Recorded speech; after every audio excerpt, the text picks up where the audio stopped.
1, 2, 1, 2, 3, 4.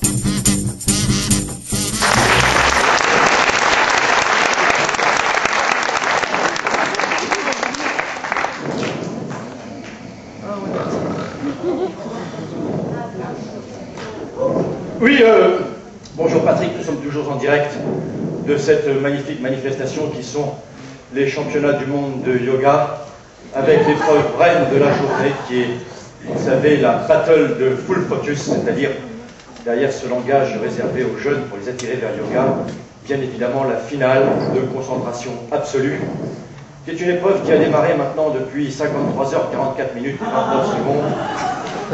Puisque vous le savez, cette épreuve particulièrement redoutable consiste pour les deux compétiteurs à s'affronter dans la plus totale immobilité, impassibilité, intangibilité, aucune réaction, aucun mouvement, aucune émotion. Ce qui fait de cette épreuve qu'elle est particulièrement redoutée, je l'ai dit, mais également redoutable surtout pour les commentateurs qui n'ont absolument rien à dire puisqu'il ne se passe rien. Et quand je dis rien, c'est rien de rien.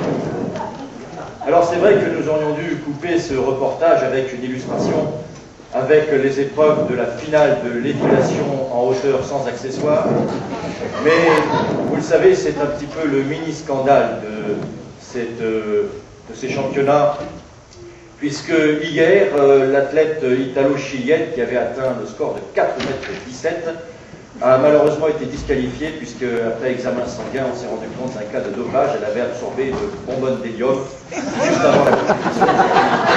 Bien sûr, a faussé le résultat.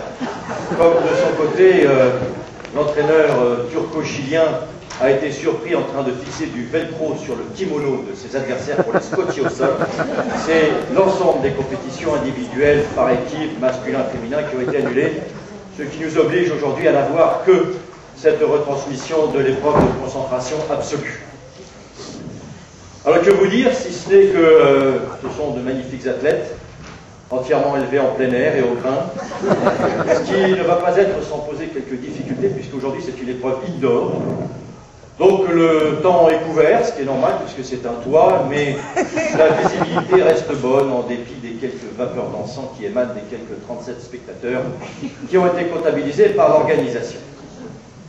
Nous avons face à face deux magnifiques spécimens. Nous avons d'abord un jeune athlète qui est gréco-hongrois, le jeune Saglis à ta gauche, qui a été déjà médaillé, puisqu'il y a 3 jours, il a remporté l'épreuve de figuration libre en interprétant une merveilleuse posture de une épreuve particulièrement complexe que vous pourrez regarder sur le site de la Fédération internationale, la Yoga Master Championship Association, YMCA. Vous donc pourrez regarder cette retransmission, et face à lui, il y a un merveilleux espoir de médaille. Un espoir de médaille tricolore, je ne le cacherai pas plus longtemps, avec le merveilleux athlète français, Jean-Baptiste, t'as encore plié les genoux, le franco-indo-roumain, qui va peut-être ce soir remporter cette médaille. Et c'est un garçon qui a déjà été primé, puisque vous le savez, avant-hier, il a obtenu la médaille d'argent seulement, mais c'est quand même une médaille pour la France, la médaille d'argent en sprint de concentration. Vous savez, c'est cette épreuve où on doit se concentrer le plus rapidement possible, et avec une concentration obtenue en 2 secondes et 17 centièmes, il a établi un nouveau record de France, qui, je crois, sera difficile à battre. Pour l'instant, les deux athlètes s'affrontent sans, évidemment, scier d'un poil, et c'est une image magnifique dont nous voyons actuellement le ralenti. Nous sommes en direct. Alors, voilà, vous pouvez observer donc sur cette image magnifique que le jeune grec est actuellement ayant choisi une posture très confortable, celle du frêle roseau oscillant sous la brise, porte 4 à 5 sud-est. C'est une posture qui lui permet effectivement de résister à toutes les tensions. Il plie, mais ne rompt pas, mais il plie évidemment dans une totale immobilité, ce qui représente une première performance. Face à lui, le jeune franco-indo-roumain, lui, a adopté une posture qui est également confortable et qui est originale, puisque c'est celle du tigre s'avançant et chassant dans la savane tout en urinant sur une souche d'arbre.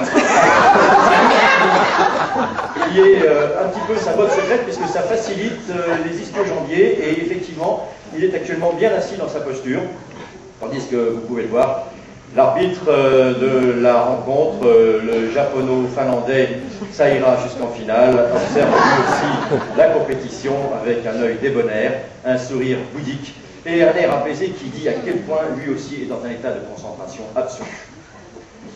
Alors voilà. Voilà ce qu'on peut dire. Ah! Mais que vois-je? Oui, il y a peut-être quelque chose qui se passe. Est-ce qu'on peut faire un gros plan, s'il vous plaît? Oui, c'est bien ce que je vois. Il y a le perle, une goutte de sueur qui est en train de couler, peut-être de souhaiter sur le front du jeune...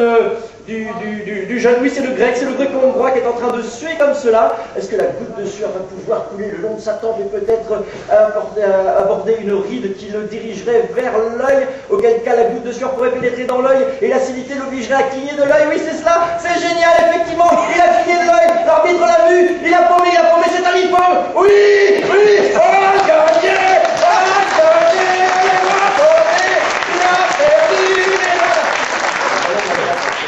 cérémonie protocolaire,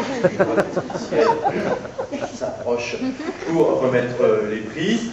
Alors, je vois que quelques spectateurs lévitent de joie et tentent de passer par-dessus les filets de protection.